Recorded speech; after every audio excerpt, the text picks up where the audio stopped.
Hello and welcome to Your Strongest Year Block 3 video intro. So Block 3 is the March block, which I released yesterday on Monday. So what we're going to go through is we're just going to go through the block, talk through some of the major talking points, describe how certain things should be applied. So after the end of this 11 to 12 minute video, you're going to have an idea of how best to apply the program. So the first thing we're going to discuss is one of the new concepts that we're bringing into the program. So previously, the last two blocks have been 100% prescribed loading based off 1RM, percentage-based loading. And typically that's how I'll write most of my programs, and also how I believe the best way to deliver a program is to deliver a percentage-based program off an accurate max or slightly less than true max, as it allows more precision in the programming. It allows the person who's putting the program together to dictate a lot of the things in the cycles. As I described in the blog post, there's a lot of problems, or there can be a lot of problems with open-ended training. So things like AMRAM sets or open-ended RPE-based training, which can be misinterpreted by novices and advanced lifters, or lifters who, as a general population, tend towards the egotistical, so they'll tend to overwork themselves and end up being over fatigued during phases such as on this block, week 1 and 3, where you should be putting in work but actually recovering from the more neurologically demanding or the more taxing, higher intensity, higher percentage lifts, which will happen on week 2 and 4. Week 1 and 3 are there to stress the body in a different way. More of what we call mechanical sense, so more hypertrophy based input, more input that stresses like the endocrine system, stresses the energy system slightly more, and puts just more mechanical stress or more mechanical load on the muscles and tendons, which causes some hypertrophy. Whereas week 2 and 4 are more skill specific. They're actually lifting at 80%, 85%, or upwards of 90%. Which is going to transfer much better into 1RM lifting. So if you're doing this for powerlifting, or if you train for powerlifting or maximum strength, that's kind of your sport-specific skill that's going to transfer into your 1RMs on the platform, or your maxes, or help you to max more. However, this kind of training, although you get a lot of fast return from it, is hugely fatiguing, and if done too long in a row, 2, 3, 4 weeks in a row, you are hugely increasing your chances of burning out. Whereas by interspersing that with volume weeks, we allow the lifter or you to progress more gradually, and you'll also notice more on the weeks where you're allowed the open-ended sets, so week 2 and 4, when you're allowed some leeway, some open-ended sets where you can either increase the weight above what the program says or go for AMRAM, so you can do rep outs. You'll actually notice that your results are much better in this scenario because we set you up to succeed as opposed to just put you out to a program. So when we say the RPE, week 2, the RPE is based off an 8 to 8.5. So what you see here is the RTS scale, RPE scale. This is taken off the Powerlifting to Win website. So you'll see 8 here says, 8 is basically you have 2 more reps of the tank. 8.5 is you maybe add 2 more reps of the tank. So if you're doing a heavy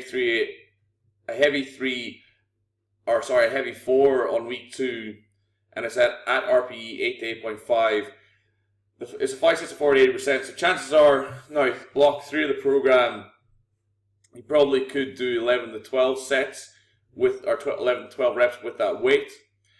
So the idea would be, you're going to go from like an 8 to 12 rep rate, 8 to 12 rep weight, depending on how well the program has went, and then you're going to take that closer towards a 4 to 6 rep max.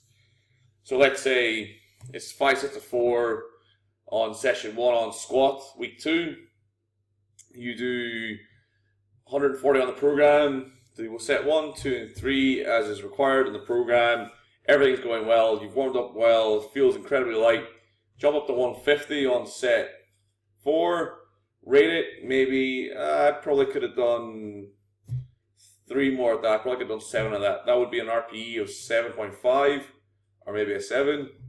And then you maybe jump up to 160, knock it out. I could have maybe done that for 5 to 6, so that's an RPE of 8 or 8.5. So that's kind of how that RPE system works. What you don't want to do is you don't want to go and do a 4 RM. So you don't want to go and do a weight that you just squeeze out for 4, because that's not what we're looking at. We're not looking for that at this stage of the program, or this stage of training. We're still looking to build momentum and keep momentum. So hopefully that makes sense. 10 is basically for 4. So for a set of 4 with an RPE of 10, that is basically your 4 rep max. If you're to break at the knees again in a squat, you wouldn't come up with a weight. So that's your 10 rep max, and you work back from there. So if you maybe do 155 for 4 in the squat, and you just about squeeze out the last one, if you're to try 152 and maybe get 2 or 3 reps, then that 155, you try 157, and you squeeze out 2 to 3 reps, and then fail to the third or the fourth, then that 155 that you just done, that's your at 10 RM. So that's your 4 RM. Typically what you would term before RM is your at 10. So hopefully that makes sense. We'll just look at the block quickly. So here we have the calculator. So again, some basics. Based off your last 6 weeks of training, whatever your heaviest weight completed for reps was, that we do. So for my training, the heaviest I've done in the last 6 weeks, 260 for 3. Bench press, 200 for 5. And then deadlift, 280 for 3. And that will calculate out my percentages based off that. So week 1 of the program is just like a volume week. So you'll see we're going for 3 sessions in the week here. So we're flip-flopping from 3 sessions week 1, 4 sessions week 2, 3 sessions week 3, 4 sessions in week 4. Weeks 1 and 3 follow a 3-day per week split where we're just doing a squat variation, a bench variation, and a deadlift variation every day. The general idea behind the sessions are we're going to do larger range of motion variations that we might do in normal training. So the typical powerlifter will do what's termed as a low bar competition squat. Typically, they'll wear the bar around the top of the shoulder, top of the trap, or top of the subscapular shelf. Typically sits just at the rear delt here, and they'll squat to just below parallel or legal depth. Typically what's termed as high bar is you wear the bar right at the top of the trap, so where the neck ends, and you sit to over depth. So you basically sit down as deep as you can. But typically that's the difference between a high bar and a normal squat. We'll do close grip bench press, which is just a bench press at body width grip. So it has a much larger range of motion, and deficit deadlift. So you train with bumper plates, Alico bumper plates. The Alico 20 is the perfect sort of depth. It's like 4 to 5 centimeters. Typically, most bumper 20 kilos, unless they're the big, massive, cheap as fuck, like Riot bumpers, the big black ones, those are far too high. If you train with reasonable bumpers, typically a 20 kilo plate's about right for the deficit for most people. If you train sumo, then you want to have a smaller deficit. Something like a 15 kilo Alico plate's about right for that. Session 2, again, same idea. We're doing more difficult or larger range of motion variations. So session 2, we're doing front squat, feet up bench press, deficit deadlift again. And same again, we're basically just repeating session 1 and session 3. You'll see we're doing 6 sets of 6, so very high volume, 70%, which is a moderate intensity for volume. Deficit deadlift, we're doing 6 sets of 4, so 24 reps per lift, but we're doing that 3 times a week. So the overall volume is just as high, if not slightly higher. And we're using 60%, so that is a very light volume load. But for deadlift, generally, I think you're better off to undercook yourself in volume because it tends to overtrain a lot easier than the other lifts. So we look at one of the intensity weeks. So we have squat, bench, and pause squat. So we're going back to the paradigm from before. We're going to do upper body, like a squat variation, bench variation, squat variation.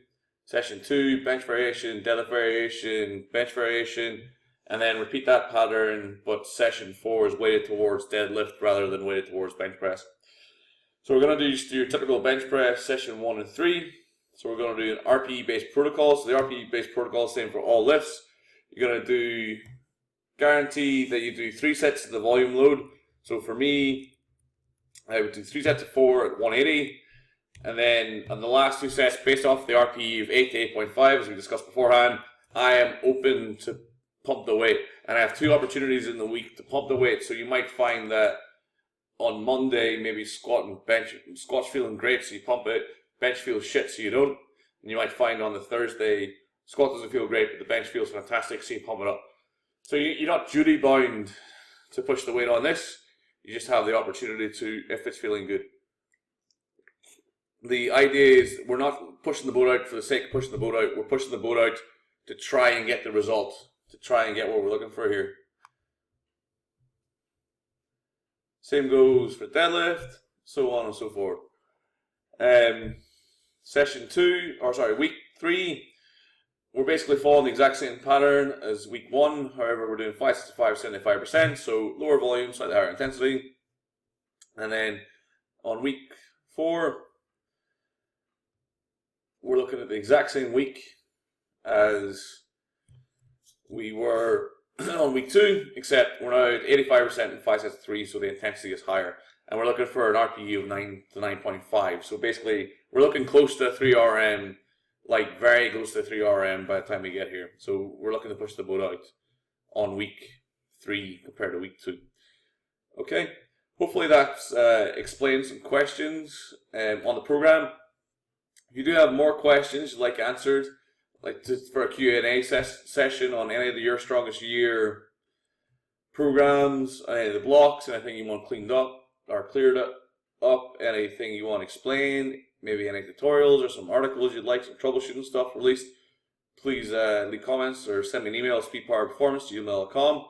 Thank you very much for watching. I'm Mark. I'll catch you in the next video or episode of the Online Strength Coach podcast. Thank you very much for watching. Good luck with the program. See you in the next one. Bye.